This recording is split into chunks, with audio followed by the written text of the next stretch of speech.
Welcome to Capital Connection. I'm Mark Maxwell. We start our final show of 2018 by rewinding the tape and replaying some of the biggest political stories of 2018. It's taken him 3 years to get here. We haven't had a balanced budget for 3 years. Welcome to the start of an election year. Governor Rauner took heat from all sides just minutes after making his January State of the State address. And so far what we've heard is he plans to blow a giant hole in the budget without explaining what he's going to do about it. I thought it was incredibly empty, to tell you the truth. Democrats running to replace Rauner were firing on all cylinders in the heat of a primary fight. In February, in search of donors and a fight of her own, Republican Jeannie Ives turned up the heat, but turned off voters with this inflammatory ad. Thank you for making all Illinois families pay for my abortions. Thank you for signing legislation that lets me use the girls' bathroom. Meanwhile, Governor Rauner and Attorney General Lisa Madigan went to the Supreme Court for the oral arguments in the case of Illinois state worker Mark Janus against his own union, AFSCME. Everything a government union does is political by its very nature. I think everybody knows what this case is really about. This case is not about impinging on anybody's First Amendment rights. The law already protects people's First Amendment rights.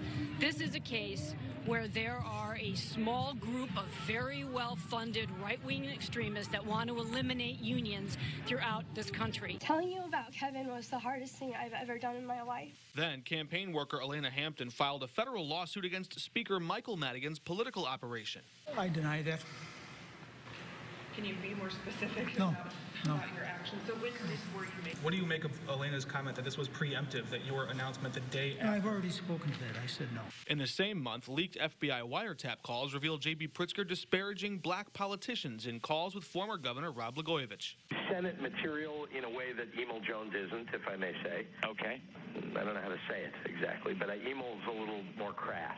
Right. I understand why he didn't like me, because I had Obama that I was supporting. He was supporting Hillary Clinton.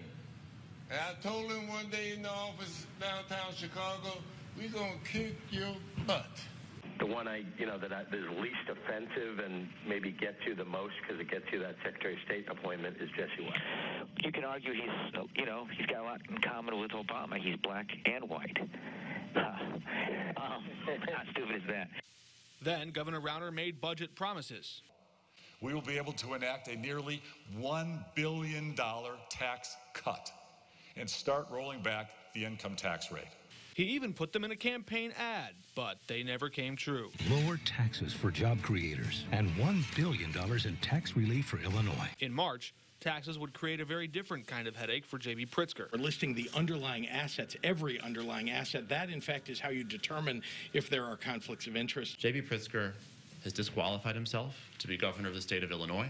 His primary rivals pounced on reports that Pritzker hides and controls Illinois companies under offshore trusts and shell companies. Why does a man who lives in Chicago and his primary office is in the Loop buy land for a duck boat company in the city through an offshore company located in the Bahamas? The billionaire survived attacks from Senator Daniel Biss and businessman Chris Kennedy to win the primary handily. Are you ready for the fight? You can't sugarcoat the fact that we came up short, but we started something really, really powerful, a new center of power. I know what's right about this state, and the people who live here is much stronger and much more powerful than all that is wrong with it. I hope the team that has been involved in our campaign remains in public life to bring the change that we need for our state. The GOP primary turned out much closer as Ives tried to close the gap down the stretch. I'm Mike Madigan's worst nightmare, not his BFF. And so folks around the state are getting that message out for us. That's why we're so close. Rauner hung on for dear life and set his sights on November. We can do this. Enter the Pritzker pivot, promoting a higher tax on the rich, but keeping those details close to the vest. I believe that in order to get a progressive income tax, we've got to negotiate that with the legislature and look at what the actual budget would be for the year after that you would pass a progressive income tax. In April, scorned Republican State Senator Sam McCann jumped into the race too as a third-party candidate to try and deny Rauner a second term. The last 3.5 years of Rauner have been worse than the first 4 years of Quinn. Today's move-in day. In May, the governor and first lady reopened the governor's mansion after a privately funded renovation, and Governor Rauner signed his first budget in 4 years. We have, for the first time in decades, passed a balanced budget. I'm not sure that I believe that it's truly balanced. I don't believe this budget is balanced. This is not the budget that we all want, sure. But it is the budget that we have today to make sure that our state can continue to function. The next month, jailed ex-governor Rod Blagojevich officially petitioned President Trump, asking him to let him go free. Blagojevich's case and behavior has been reviewed by judges, many judges, including the Supreme Court, by many legal experts, many attorneys. They've all come to the conclusion that Blagojevich is where he belongs and he should stay where he's at. Also in June, Governor Rauner celebrated a win on the Supreme Court steps with Mark Janus. It would be his last victory in office. This is going to give the individual worker the freedom to make their own choice now, where previously they were coerced and forced to pay. I actually initiated this lawsuit as governor. I also sued AFSCME. It was my suit that ultimately Mark Janus joined. He's used the Supreme Court as his instrument to attack working families, to lower wages, to lower workplace safety. In July, the governor had to make a special trip to apologize for dissing Champaign-Urbana as, quote, not much of a workforce. This doesn't make up for it. I apologize because I didn't choose my words well. I was talking very inartfully about the challenges smaller communities have sometimes relative to large. Then national politics interrupted the governor's race when President Trump appointed Judge Brett Kavanaugh to the Supreme Court.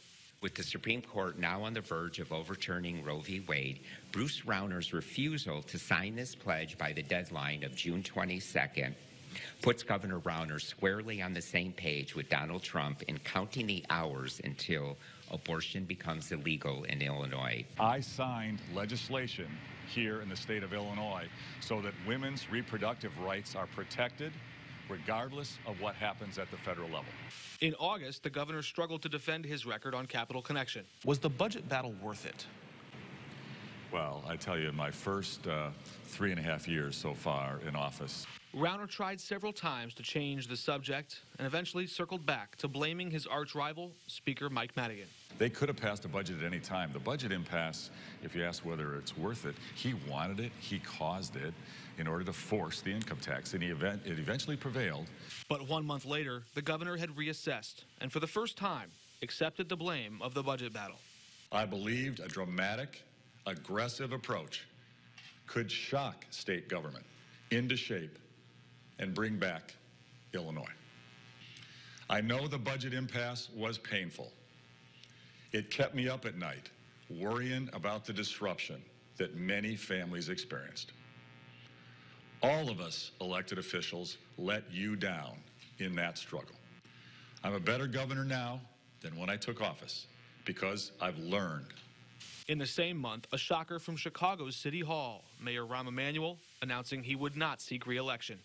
And in the end of the day, what matters most in public life is 4 more years for our children, not 4 more years for me.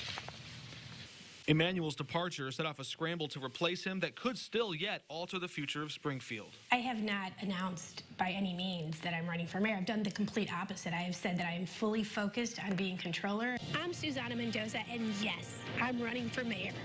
Those two statements just days apart as Comptroller Susana Mendoza threw her hat into the ring to replace Emanuel. Back on the campaign trail, the Rauner campaign threw up one memorable Hail Mary with this October ad showing a priest marrying 2 actors portraying Pritzker and Madigan in a same-sex wedding. By the power vested in me, I now pronounce Illinois. As time would soon tell, that insult was better suited as a eulogy for his own campaign. We make no small plans for Illinois. We will strive for the highest graduation rate in the nation. We can become the biggest hub of entrepreneurship between the coasts. We will grow the diversity of our economy by growing jobs across Illinois, especially for communities that have been left out and left behind, because none of us succeeds unless we fight for all of us to succeed. So the rest of the nation pretty much did not see a blue wave. We really saw a blue wave here in Illinois. And I mean, there's a number of reasons for it. First of all, the top of the ticket was very weak. And you know, we won in counties that haven't been won by a Democrat running for governor for a long time. DuPage County, we won. It's been since 1932. A gubernatorial candidate won there on the Democratic side. 1912 for Kane County. In Champaign County, it's been since 1936. And in southern Illinois, we won 3 counties. Very proud of the fact that we worked everywhere in this state to listen to working families. And that's why we're going to bring that with us into the administration. Voters were not the only ones to reject the governor. The General Assembly did too, overriding his veto dozens of times. I ask that we override the mandatory veto of the governor. I urge that we override it. It shows that the way that the governor handled certain relationships in the legislature wasn't very appreciated. There wasn't a lot of loyalty on the Republican side, it doesn't seem. It seems like a lot of the people that voted with him in the spring are overriding his veto here in the fall. I voted to override the governor on that. Governor Rauner, I admire him for trying, but he fell short. And that's really what it comes down to. He fell short on actually getting reforms done. He fell short of getting both Republicans and Democrats to work together. It's a shame, but that's just reality. You're not going to get everything you want. That's how this is supposed to work here in divided government. But as we saw for 4 years, Governor Rauner didn't embrace that. Rauner can never understand that. That's why he probably lost his election. Rauner gave a very different reason, blaming President Trump for making his own party unpopular and dropping this December surprise that he tried to drop out of the race. I actually went to 2 women and 2 men who I knew well, 2 who were successful in elected office, 2 who were very successful in business and in law, and asked them to run for governor. Rauner may leave office as a governor without a party, but before he left, he threw a party for Illinois' 200th birthday.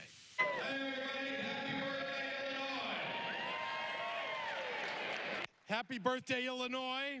I'd like to acknowledge and thank our new governor-elect, Pritzker, and First Lady MK. Can we hear it for you, please? Thank you. Thank you. To Governor Bruce Rauner, to Lieutenant Governor Sanguinetti, and First Lady Diana Rauner, thank you, and let's give them a big round of applause. Thank you for your service to our state. And I am looking forward to eating a lot of this cheesecake in the next few years, gaining back some of that weight.